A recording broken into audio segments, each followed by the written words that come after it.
নমস্কার। সামনেই আমাদের শারদীয়া উৎসব। আর এই শারদীয়া উৎসবের প্রাক্কালে মা দেবী দুর্গা আর তার সঙ্গী অসুরকে নিয়ে সুজান মিঠি তার কলমে বর্তমান সময়ের প্রেক্ষাপটে তাদের কথোপকথনে যে সুন্দর ভাবনা তার লেখনীতে তুলে ধরেছেন, তাতে পূর্ণ সহমত না করে আমরা পারছি না। আমরাও চাই দেবী দুর্গার ভাবনার সাথে আমরা একত্রিত হতে, আমাদের ভাবনাকে মিলিয়ে দিতে। আমরা যাতে সকলেই এই কবিতা শুনে প্রতিজ্ঞাবদ্ধ হই, উই ওয়ান্ট জাস্টিস। আর যদি আমরা নাই পাই, তাহলে মা দুর্গার মতনই তার মতামতে আমরা যেন সহমত পোষণ করি। শুরু করছি মা দুর্গা এবং অসুরের মধ্যে তাদের কথোপকথনকে আমার কণ্ঠে ফুটিয়ে তুলতে। আমার ভুল ত্রুটি মার্জনীয়। সম্পূর্ণ কবিতাটি শুনে আমার পাশে থাকবেন এবং আপনাদের মতামত জানাবেন। শুরু করছি সুজান মিঠির কলমে উই ওয়ান্ট জাস্টিস। মা দুর্গা এই মত্তে শারদীয়া উৎসবে আসার পূর্বেই তার সঙ্গী অসুরকে বলছেন, অসুর, শিগগির চল বলছি। কি হলোটা কি? কথা শুনছিস না কেন? অসুর তার মাকে বলছেন, আহ মা, ছাড়ো ছাড়ো ছাড়ো আমায়, এমন করে টেনো না। এবার আমি কিছুতেই যাব না। দেবী অসুরকে বলছেন, দেখছিস না শরৎ এসেছে, শিহুলি পড়ছে টুপটাপ। ভোরবেলা হিম খুঁজে পাসনি বুঝি এখনো? অসুর বলছে, ওগুলো হিম নয় মা, রাত জাগা চোখেদের অপেক্ষা, ওদের আগুন রাঙা অশ্রু। দেবী বলছেন, জানি রে অসুর, কিন্তু তোকে না নিয়ে গেলে আমি বধ করব কাকে? আর আমি বধ না করলে পুজো হবে কেমন করে? অসুর বলছে, কোন অন্যায়ে বধ করবে মা? দেবী বলছেন, কেন রে, স্বর্গরাজ্য দখলের অধিকারে? অসুর বলছে, স্বর্গরাজ্য কোথায় মাগো?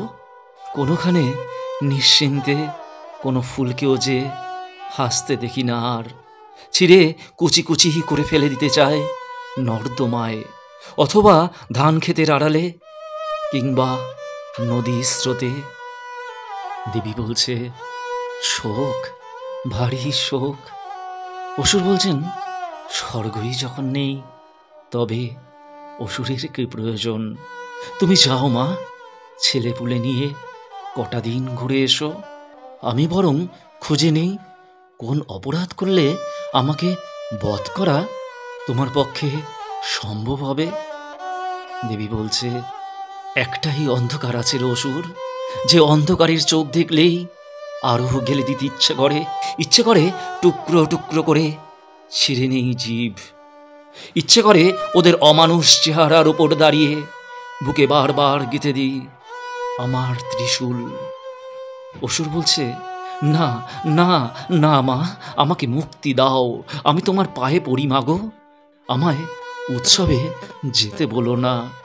স্বর্গ পেলে দখল করতে যাব, তপস্যা করে অমরত্ব চাইব, কিন্তু আমি ধর্ষণ করতে পারবো না মা, ধর্ষণ করতে পারবো না। দেবী বলছেন, না রে অসুর, আমিও যাচ্ছি না। এই দেখ দেখ না, মর্তের নাম শুনেই লক্ষ্মী সরস্বতী কেমন আমার আঁচলে লুকিয়েছে। ও তোকে এমনি বলছিলাম, আমি বাজিয়ে দেখছিলাম তোর মধ্যে অসুরত্ব আছে নাকি অমানুষ হয়ে গেলি। অসুর বলছে, তবে উৎসব? দেবী বলছে, শুধুই মাটি। অসুর বলছে, আর যদি বিচার পায়?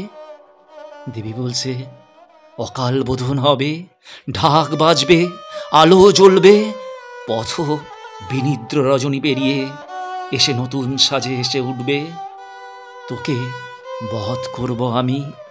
অসুর বলছে, সেই ভালো মা, আগে আমাদের বিচার চাই, নইলে কেউ যাচ্ছি না, যাবো না। দেবী বলছেন, উই ওয়ান্ট জাস্টিস।